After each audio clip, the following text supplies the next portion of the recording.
DJ Moral Stories.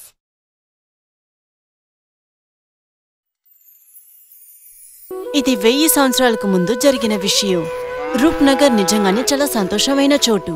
అక్కడ అందరూ చాలా ప్రేమ అభిమానంతో ఉంటారు. సరైన సమయంలో వర్షం కురుస్తుంది. వ్యవసాయులందరూ చాలా ఆనందంగా ఉన్నారు. ఎటువంటి ఒక జబ్బో జ్వరం వచ్చినాலும் వెంటనే పోతుంది. నగర్ సంతోషానికి వెనకాల ఒక రహస్యం ఉంది. ఆ నగరంలో దుర్గమ్మ ఒక గుడి ఉంది. ఆ దుర్గమ్మ గుడి వల్ల అన్ని విషయాలు బాగా జరుగుతాయి. అందువల్ల ఆ గుడికున్న శక్తి ఆ ఊరికి దొరికింది. ఈ గ్రామంలో ఉన్న ప్రజల్లారా, నవరాత్రులు వస్తున్నాయి. ఈ సంవత్సరం కూడా మన అమ్మవారి పూజని బాగా చెయ్యాలి. మన పెద్దలు చేసినట్లు అందరం బాగానే చేస్తున్నాం కదా. అమ్మవారి విగ్రహాన్ని మళ్ళీ మనం ఒకసారి ప్రతిష్ఠ చేసి తీరాలి నాయన. ఆ సమయంలో ప్రతి ఇంట్లోంచి నెయ్యి పాలు తీసుకొచ్చి అమ్మవారికి అభిషేకం చేసి తీరాలి. అమ్మవారికి కొత్త వస్త్రాలు మన పూజారి తీసుకొస్తారు. తర్వాత ఆ రాత్రి ఎవరూ గ్రామంలో నిద్రపోకూడదు. సరే చైర్మన్ సారు, మనం మన గ్రామ పారంపరాన్ని అసలు కాపాడాలి. సరిగ్గా నవరాత్రికి ఒక 5 రోజుల ముందు జరిగిన విషయం. ఒక అర్ధరాత్రి వేళ ఆ గ్రామంలో ఉన్న ముసలాయన పేరు గోపాలన్. తన చేతిలో మోలని కొట్టుకుంటూ అరుచుకుంటూ ఇంట్లోంచి బయటికి వచ్చారు.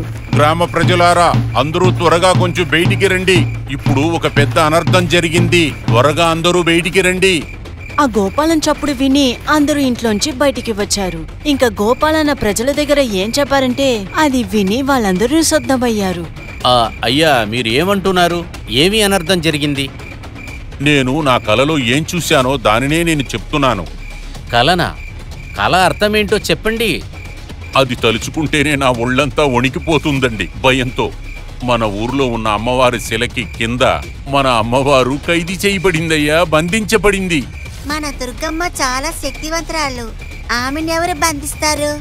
అలా బంధించుంటే ఆమె బయటకు వచ్చేస్తుంటారు కదా. దుర్గమ్మ భక్తురాల చిన్నపిల్ల శోభ అని చెప్పింది విని అందరూ ఆలోచించడం మొదలు పెట్టారు. కానీ గోపాలన్ చెప్పారు, అదేమి నేను మీకు చెప్పాలనుకుంటున్న అమ్మవారు ఆవిడే బయటికి రాగలదు. అమ్మవారు నా కలలోకొచ్చి ఏం చెప్పిందంటే భక్తుల మూలంగానే అమ్మవారు బయటికి వస్తుందంట. ఆ గ్రామ ప్రజల మనసులో చాలా ప్రశ్నలు వచ్చాయి. కానీ ఆ పెద్దయిన గోపాలని ఒక కళని విని ఎవరు నమ్మకుండా కూడా ఉండలేకపోయారు. అందువల్ల అందరూ ఆ గుడిలో ఉన్న శిల్పాన్ని తీసుకుని ఆ చోటుని తవ్వడం మొదలు పెట్టారు. 3 గంటల సేపు ఆ చోటుని తవ్వాక జనాలు ఏం చూసారంటే అది చూసిన ప్రజలందరూ చాలా ఆశ్చర్యపడ్డారు. నేనే చెప్పాను కదయ్యా, ఇక్కడ చూడండి, మన అమ్మవారు లోపలే ఉన్నారు. ముందల అమ్మవారిని బయటికి తీయండయ్యా. అందరూ అక్కడ దుర్గమ్మ తల్లి ప్రాణాలతో ఉండేలాగా చూశారు. తనకి 10 చేతులు ఇంకా దాంట్లో అస్త్రాలు ఉన్నాయి. తన మొహంలో తేజస్సు ఉండింది. ఆ గ్రామ ప్రజలు తన్ని పల్లకులో కూర్చోపెట్టి బయటికి తీసుకొచ్చారు. ఇంకా అర్చుకుంటూ దుర్గమ్మ జై జై అని అంటూ ఉన్నారు. దుర్గమ్మకి జై జై, దుర్గమ్మకి జై జై, దుర్గమ్మకి జై జై. నవరాత్రికి ముందు జరిగిన ఈ అద్భుతమైన విషయం ఎక్కువ భక్తిని నింపి చాలా విచిత్రమైన విషయంగా మారింది. నిన్నటి వరకు దుర్గమ్మ తల్లి ఒక శిల్పగా గుడిలో ఉన్నారు. కానీ ఇప్పుడు ప్రాణాలతో బయట కూర్చున్నారు. అందరూ ఆ అమ్మ తల్లికి ఒక పూజ చేశారు. ఎందుకంటే ఆ దుర్గమ్మ తల్లి ఏం చెప్పిందంటే, నా పిల్లల్లారా, మీ భక్తి నన్ను ఇక్కడి దాకా తీసుకొచ్చింది. ఇక నేను ఎప్పుడూ మీతోనే ఉండాలని ఆశపడుతున్నాను. ఇప్పుడు మీ కళ్ళ ముందు ప్రాణంతో ఉన్న ఈ రూపంలో ఉన్నాను. తర్వాత నా శిల ఇక్కడ ఉండాల్సిన అవసరం లేదు. ఇక్కడి నుంచి తీసి నీళ్ళల్లో దింపండి. దుర్గమ్మ తల్లి చెప్పిన మాటకి మర్యాదిచ్చి పలనాటి ప్రత్యేకమైన దుర్గమ్మ శిల్పాన్ని ప్రజలు నీటిలో ముంచారు. ప్రాణాలతో ఉండే దుర్గమ్మ తల్లికి ఇప్పుడు ఆ గుడిలో పూజలు జరుగుతుంది. కానీ కొద్ది రోజుల్లో ఆ ఊర్లో చాలా విచిత్రమైన విషయాలు జరగడం మొదలుపెట్టింది. ఆ గ్రామ ప్రజల ఇంట్లో దొంగతనం జరిగింది. ఎక్కడంతా నిశ్శబ్దం ఉండిందో అక్కడంతా అప్పుడు గొడవలు మొదలైంది. వయసులో ఉండేవాళ్ళు వయసైన వాళ్ళకి మర్యాద ఇవ్వడం ఆపేశారు. ఇలా చూడండి, మీ ముసలి తల్లిదండ్రులతో నేను చాలా విసుగుపోయాను. ఎంతకు మించి నేను వీళ్ళని చూసుకోలేను. ముందు వీళ్ళని ఎక్కడైనా తీసుకెళ్లి వదలండి, లేదంటే నేను వెళ్ళిపోతాను. నువ్వు సరిగానే చెప్తున్నావు. నేను ఇక్కడ చాలా కష్టపడుతున్నాను. నేటికే నేను వాళ్ళ దగ్గర మాట్లాడతాను. ఆ రోజు అక్కడ భారీగా వర్షం కురిసింది. కానీ దాని గురించి అసలు బాధపడకుండా భార్యాభర్తలు ఇద్దరూ కలిసి వయసైన వాళ్ళ అమ్మా నాన్న ఇద్దరిని బయటికి పంపారు. బాబు, కాస్త కరుణ చూపించరా? నీ మనసులో కాస్తైనా దయలేదేంట్రా? ఎవరైనా వయసైన తల్లిదండ్రుల్ని బయట పంపించేస్తారా చెప్పు? ఏంటండి మీరు వాళ్ళ మాటలు వింటున్నారు? ముందు వీళ్ళని బయట గెంటేయండి. ఇది ఆ ఇంట్లో జరిగే విషయం మాత్రమే కాదు, ప్రతి ఒక్క ఇంట్లోనూ ఏదో ఒక గొడవ జరుగుతూనే ఉండింది. అన్న తమ్ముల మధ్య గొడవ, అక్క చెల్లెల మధ్యలో గొడవ. మరి కొద్ది రోజుల తర్వాత గ్రామంలో ఇంకొక సంభవం జరిగింది. హఠాత్తుగా అక్కడ ఉన్న పొలాలన్నీ మండిపోయింది. నిప్పు పట్టుకుంది, నిప్పు పట్టుకుంది, నీళ్ళు తీసుకురండి.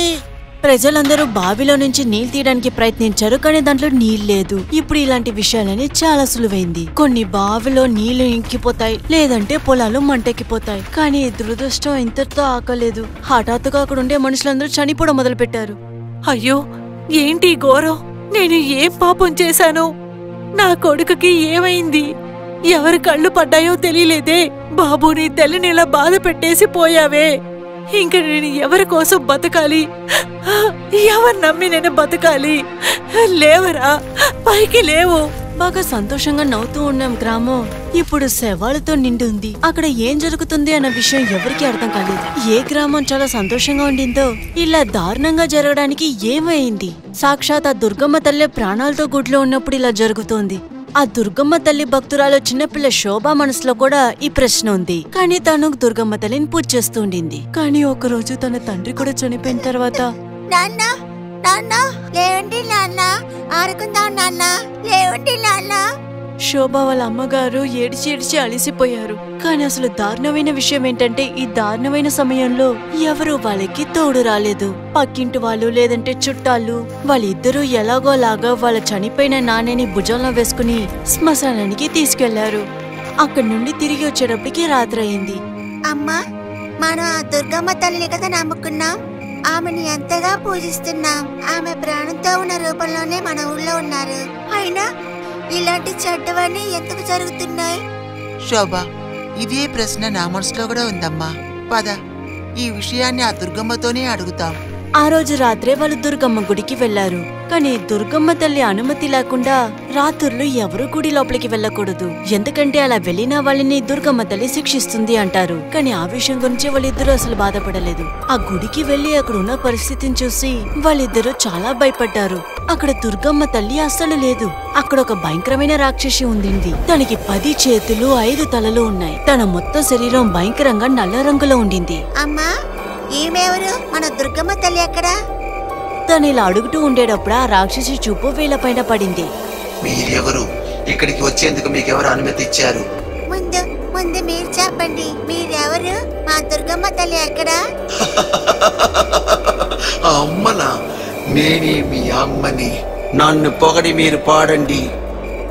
ఆ రాక్షసి ఒక అరకి ఆ దుర్గమ్మ తల్లికి శత్రువు. ప్రజలందరూ దుర్గమ్మ తల్లికి పూజ చేయడం తనకు అసలు నచ్చలేదు. తను ఈశ్వరంగా అవ్వాలని ఆశపడింది. ప్రజలందరూ తనకి పూజ చేయాలని అనుకుంది. ఆ అరకి తంత్ర మంత్రాల్లో చాలా పెద్దది. అందువల్ల తన దగ్గర చాలా మాయశక్తులున్నాయి. జనాల దుర్గమ్మకి పూజ చేస్తున్నారు. నేనున్నప్పుడు వేరే వాళ్ళకి పూజనా? అది జరగదు. ఇప్పుడు చూడండి నా మాయని. ఆ అరకి తన మాయశక్తిని ఉపయోగించి గోపాలను ఒంట్లోకి వెళ్ళింది. ఇంకా అతని ద్వారా అబద్ధం మాట్లాడింది దుర్గమ్మ గుడిలో బందీగా ఉందని. తన మాయ చేసి తన గుడి కింద దుర్గమ్మ శిల్పం కింద ఉండింది. ఇక నుంచి జనాలు నాకు పూజ చేయాలి. నేనే వాళ్ళకి దేవతని. ఇప్పుడు చూడండి, ఇక్కడున్న ఈ జనాలతోనే ఆ శిలని నీళ్ళల్లో దింపేశాను. శోభని ఇంకా వాళ్ళ అమ్మని చూసి ఆ రాక్షసి యొక్క రహస్యాన్ని తెలిసిపోయిందని భయపడింది. వాళ్ళని చంపడానికి చూసింది. కానీ శోభ తన కళ్ళుని మూసుకుని దుర్గమ్మ తల్లినికి ప్రే చేసుకుంది. అమ్మా తల్లి, నేను మీ దగ్గర వేడుకుందామని వచ్చాను. కానీ నాకు తెలీదు ఈ దుష్ట శక్తి ఇలాంటి పనులు చేసింది అని. అమ్మా, ఈమె శక్తి ముందు మేము నిర్భాగ్యులం. మమ్మల్ని కాపాడండి. అప్పుడే అక్కడ ఒక భయంకరమైన మెరుపులొచ్చింది. సాక్షాత్ ఆ దుర్గమ్మ తల్లే వచ్చింది. అమ్మా, దుర్గమ్మ తల్లి మీరా? అది సరే గాని నువ్వు వచ్చావా?